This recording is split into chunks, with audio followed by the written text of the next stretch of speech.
السلام علیکم ورحمۃ اللہ وبرکاتہ نحمدہ ونصلی علی رسولہ الکریم اما بعد۔ امید کرتے ہیں کہ آپ تمام سسٹرز خیر و عافیت سے ہوں گی اور ایمان کی بہترین حالت میں ہوں گی۔ تو پیاری سسٹر، لیسن سٹارٹ کرنے سے پہلے آپ لوگوں سے سوال ہے کہ آپ لوگ جو اتنے شوق اور ذوق سے لیسن سنا رہی تھیں، اب کیا وجہ ہے کہ آپ لوگ لیسن نہیں سنا رہی؟ کیا ابھی تک عید کی چھٹیاں ختم نہیں ہوئیں؟ عید کی چھٹیاں تو پہلے ہی ہماری بہت زیادہ ہو چکی تھیں، تو مزید تو اب گنجائش باقی نہیں تھی کہ آپ لوگ چھٹیاں کرتیں۔ تو اللہ رب العزت سے دعا ہے کہ جو بھی پریشانیاں ہیں، جو بھی ٹینشنیں ہیں، یا جو بھی آپ کے لیسن میں رکاوٹ بن رہی ہیں مسائل، اللہ تعالیٰ ان کو آسانیوں میں بدلیں اور اس کو پڑھنے کے بعد اس پہ عمل پیرا ہونے کی توفیق عطا فرمائے، آمین آمین۔ تو آپ لوگوں نے یہ مجھے ضرور ریزن بتانی ہے کہ کیا وجہ ہے آپ لوگ لیسن کیوں نہیں سنا رہے۔ چلیں جی، لیسن کی طرف آتے ہیں۔ ہم لوگ سورۃ البقرہ کی آیت نمبر 23 کی تفسیر کر چکے، جو کہ ہم نے 3 سٹیپ میں اس کو پڑھا۔ تو تفسیر تو ہم جتنے بھی لینتھی کریں، جتنی بھی گہرائی سے پڑھیں سمجھیں تو شاید کم ہے، شاید اس کی تفسیر پہ ہم کبھی عبور حاصل نہیں کر سکتے۔ مختصر الفاظ ہوتے ہیں جو ہم لوگ اپنے علم کے لیے، اپنے عمل کے لیے پڑھتے پڑھاتے ہیں۔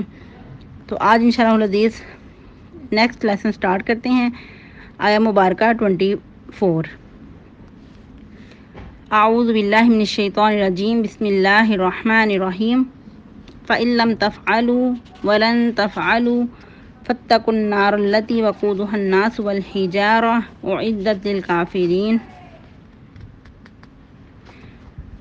فَإِن لَّمْ تَفْعَلُوا، پس اگر تم نہ کر سکو، وَلَن تَفْعَلُوا، اور ہرگز نہیں تم کر سکو گے، فَاتَّقُوا النَّارَ، تو بچ جاؤ یا ڈر جاؤ اس آگ سے، التی، وہ جو، وقود، اس کا ایندھن ہے، الناس، انسان، والحجارہ، اور پتھر، اعدت، تیار کی گئی ہے، للکافرین، کافروں کے لیے۔ استغفر اللہ۔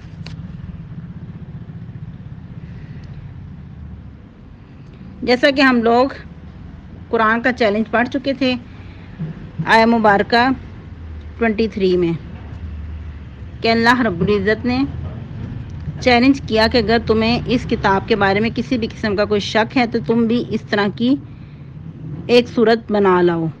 اور پھر قرآن کے مختلف مقامات پہ جو چیلنج اللہ رب العزت نے فرمایا وہ بھی ہم پڑھ چکے مختلف دلائل کے ساتھ۔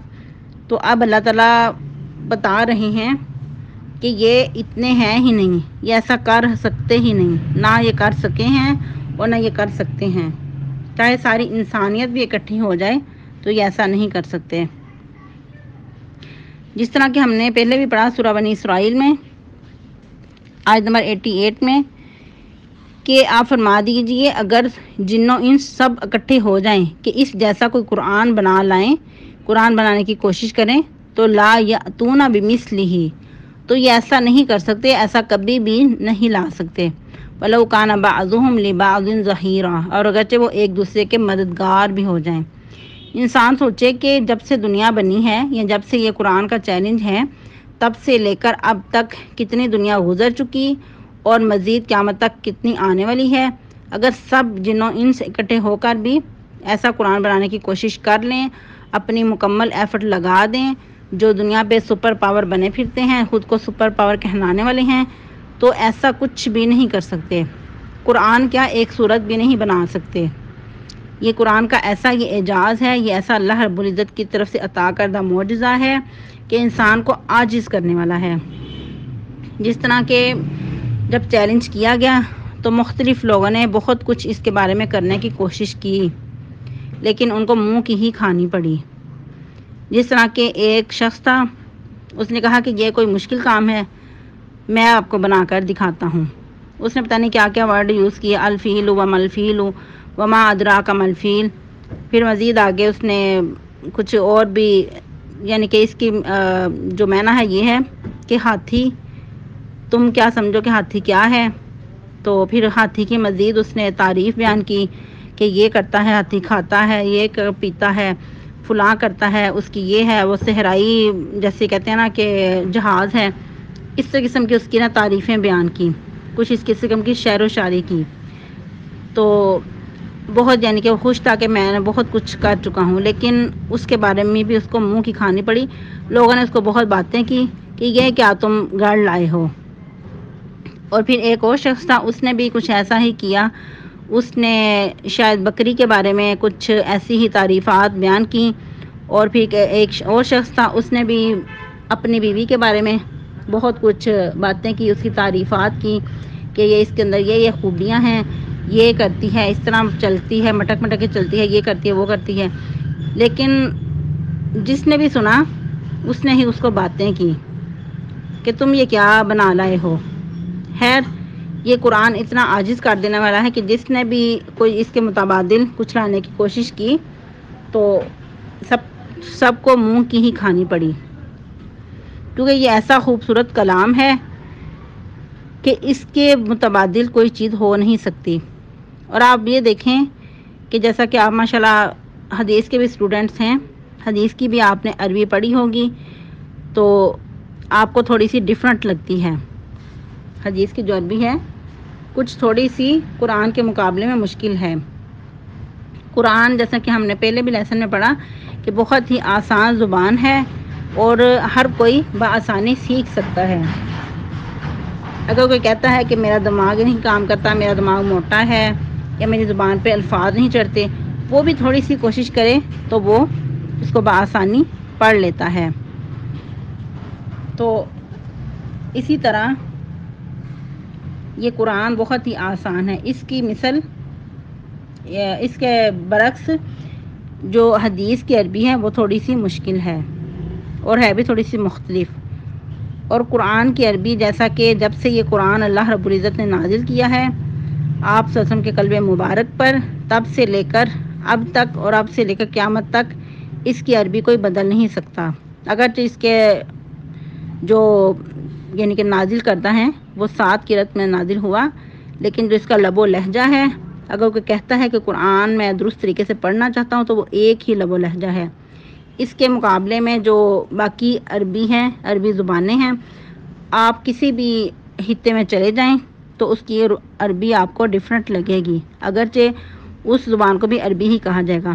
اگر آپ عرب میں چلے جائیں، مثال کے طور پہ سعودیہ چلے جائیں، وہاں کی عربی اور پھر کسی اور علاقے میں چلے جائیں، سب کی عربی زبان میں کچھ لب و لہجے میں فرق ہوگا اور ان کے الفاظ میں بھی چینجنگ ہوگی۔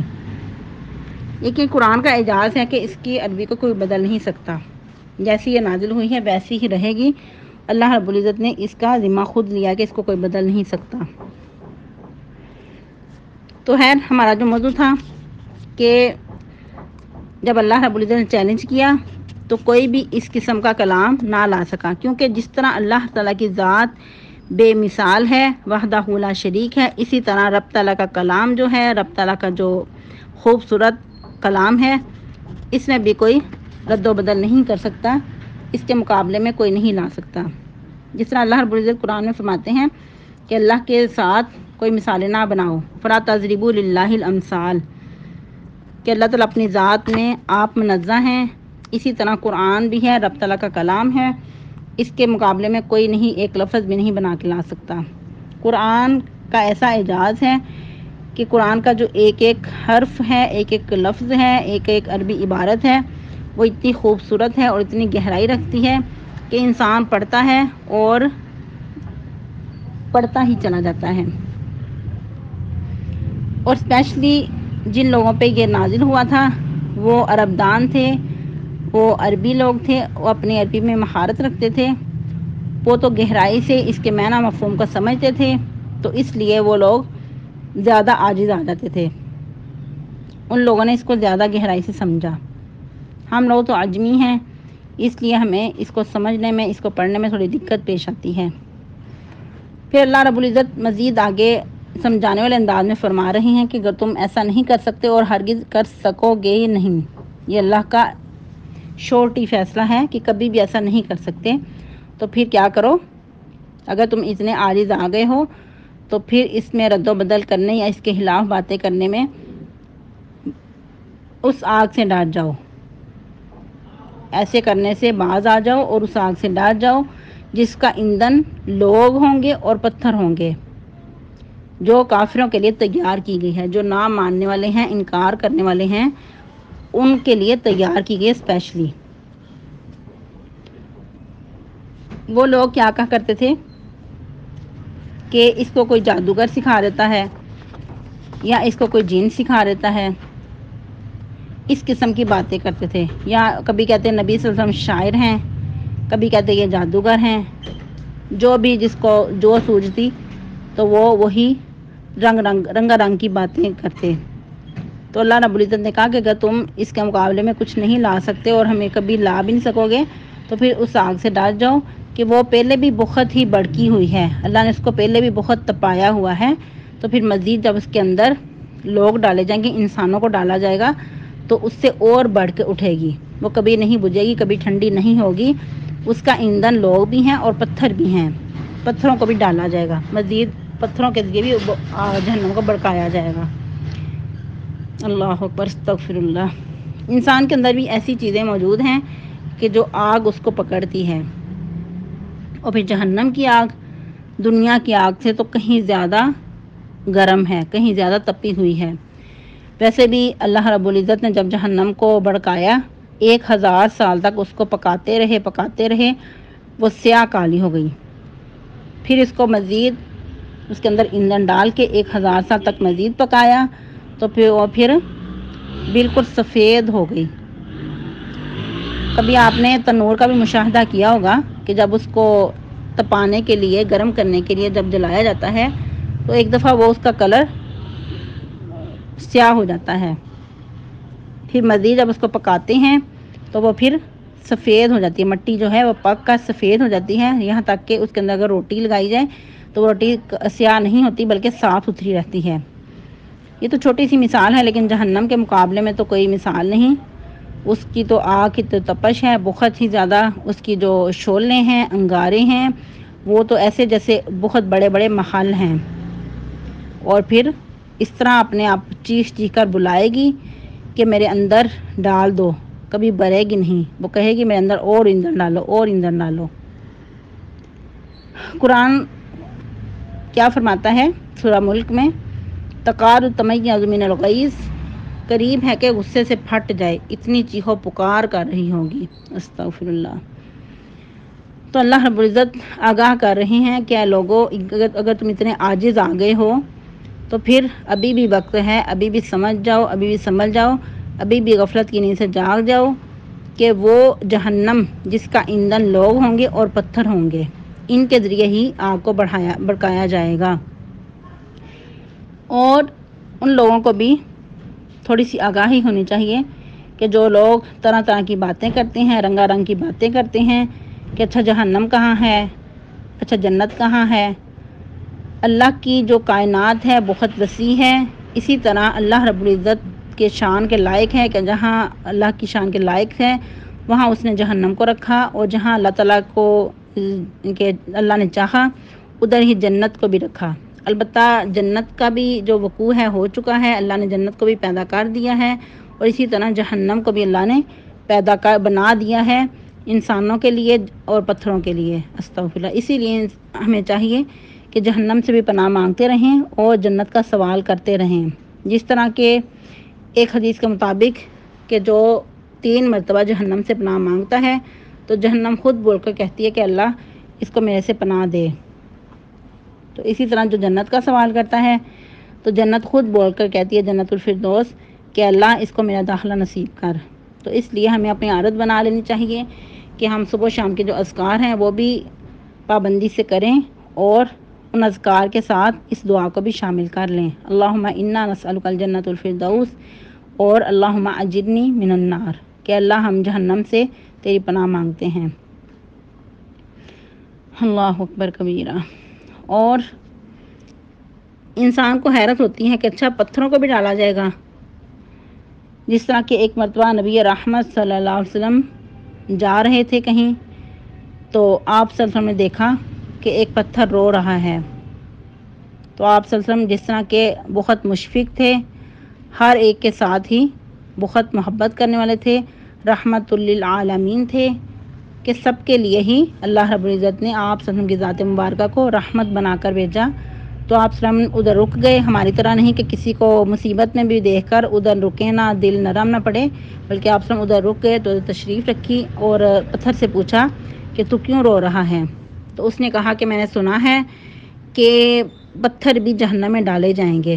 تو آپ صلی اللہ علیہ وسلم نے محبت سے اس کو پیار کیا اور اس کے لیے دعا کی کہ اللہ اس کو جہنم سے بچا کے رکھ۔ تو پھر آپ صلی اللہ علیہ وسلم آگے تشریف لے گئے، جب واپسی پہ دیکھا تو پھر وہ پتھر رو رہا ہے۔ تو آپ صلی اللہ علیہ وسلم نے پھر وجہ پوچھی رونے کی، تو اس نے کہا کہ کیا میں اب اللہ کا شکر گزار نہ بنوں کہ اللہ نے اگر مجھے جہنم سے نجات دی ہے تو میں اللہ کا شکر گزار نہ بنوں؟ سبحان اللہ۔ اس سے یہ بھی پتہ چلتا ہے کہ ہر چیز سینس رکھتی ہے۔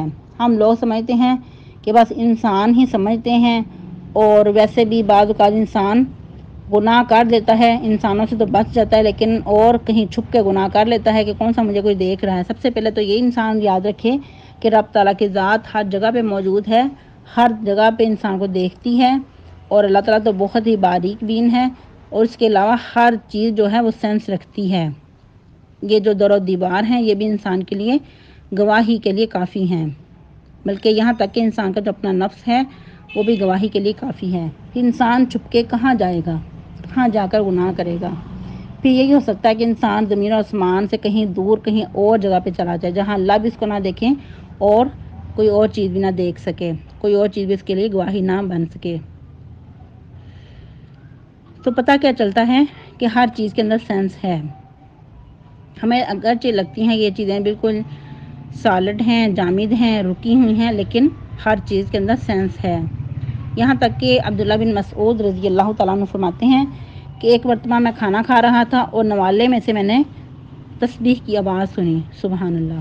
ایک جو بے جان چیز ہے وہ بھی تسبیح کر رہی ہے، لیکن ایک انسان جو ہے وہ اتنا غافل ہے، وہ اپنے خالق مالک کو نہیں پہچان رہا، وہ اپنے خالق مالک سے اتنا دور ہو چکا ہے۔